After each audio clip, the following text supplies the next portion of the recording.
Hello, Internet, and welcome back to another episode of Sonic Forces. In the last episode, we defeated Infinite after destroying a giant sun that was created by the Phantom Ruby and, you know, normal everyday stuff. This time, we're going to be trying to find a way to finally stop Eggman forever.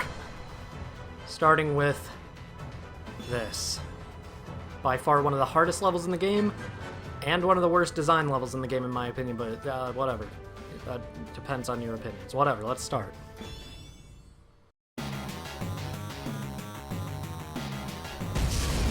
Phantom Ruby signal is moving underground! Eggman is up to something again. The doctor hasn't given up. Don't let your guard down yet. We have to find the entrance to the central tower and stop Eggman! These egg pods, yes, that's what they're called, are exclusive to this level. They shoot missiles that home into you, but they only home for the first, 3 seconds of their existence, and then they just go straight. It's really annoying, and there's one specific section of the level where they're even more frustrating, and oh my god, I hate this level. Luckily, you can get by them pretty easily so far, but not for long. You do this. You don't have to do this, you can go a longer route by just jumping from circle to circle, but this is where the pods get really annoying. I don't think I've ever seen an auto-scroll level in a Sonic game other than in, the Game Gear version of the first game. This is an awful idea. Why would you make an auto-scroller Sonic level? Especially with things like these pods. They're so obnoxious and hard to avoid, and I hate it. This is probably, honestly, a bigger difficulty curve than even the Imperial Tower was.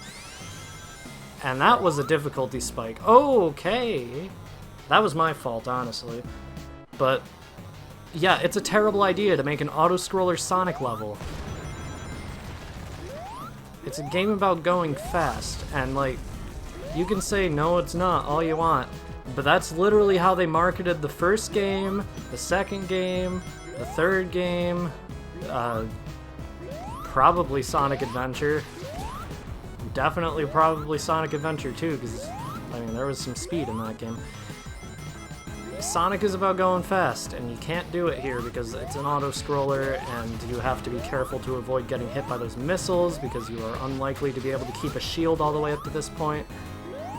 I'm not a fan, if I haven't made that clear enough. God damn it. I don't know. I've seen bad level design, especially in Sonic games, like Sonic 1 especially. This is somehow worse, I feel, than Marble Zone in Sonic 1, so take that for what it's worth.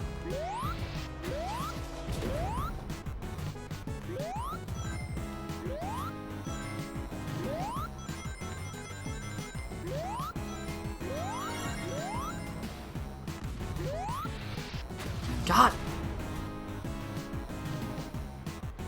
I'm starting over. I know I said I wouldn't. I know I only did during episode Shadow. I don't care. I'll see you guys when I get back to where I was. Made it back to the auto-scroller section. Only died one time, so whatever. God, this is so stressful. I hate it. This is an example of a classic Sonic stage that actually has decent music, at least in my opinion.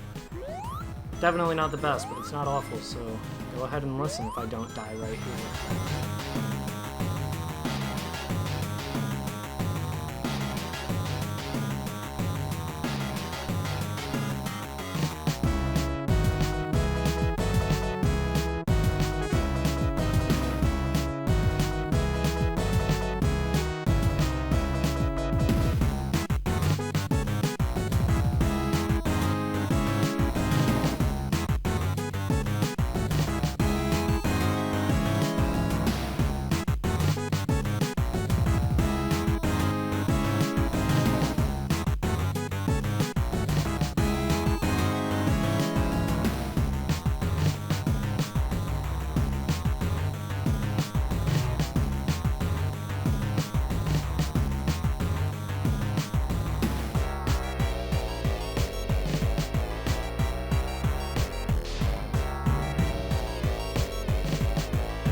found an entrance yet.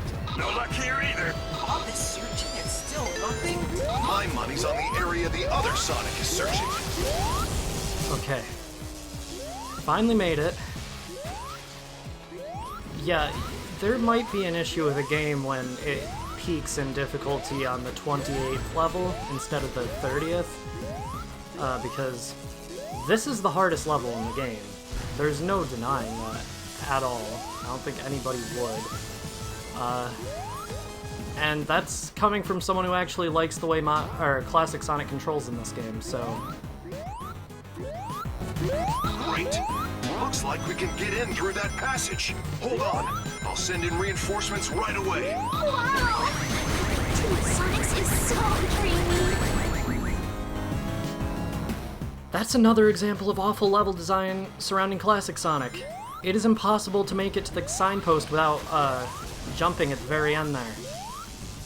I hate this level so much. Finally.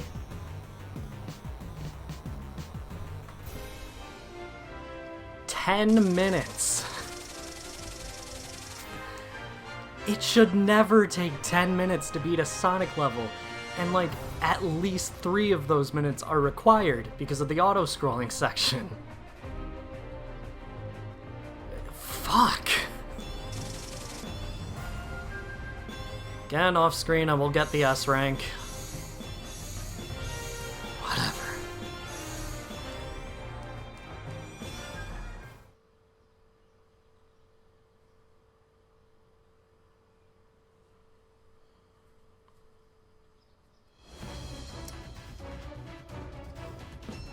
Before we head off to the 29th level, we have a new Wispin, and I'm going to show it.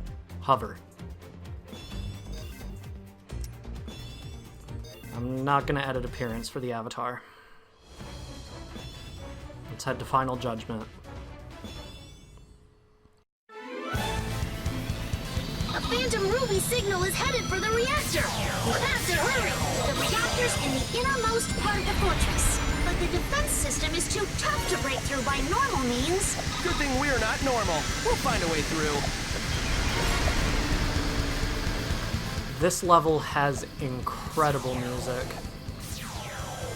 So, yeah, listen to that. So this is where Eggman built Infinite. It's so sad. What a lonely place to be brought into the world. The reactor is close. Hurry! We're on it. Here goes.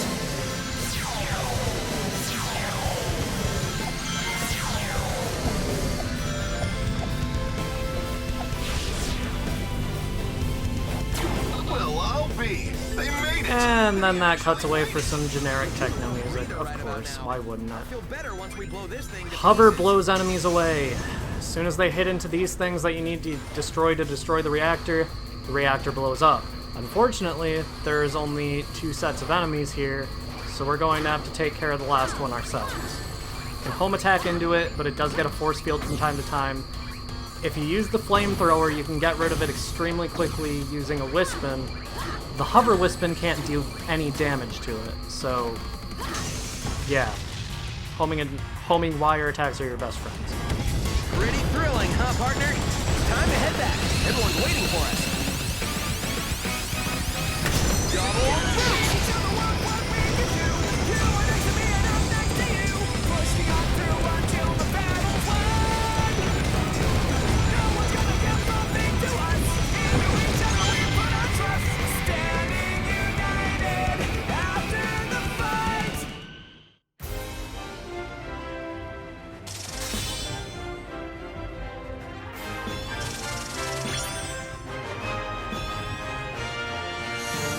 Golden armor, white top hat, black snake.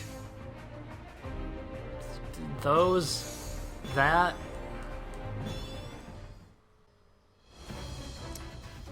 Why have I blacked out the name of this stage?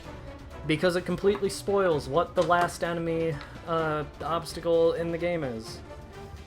Next time on Sonic Forces, we'll be taking on the final boss.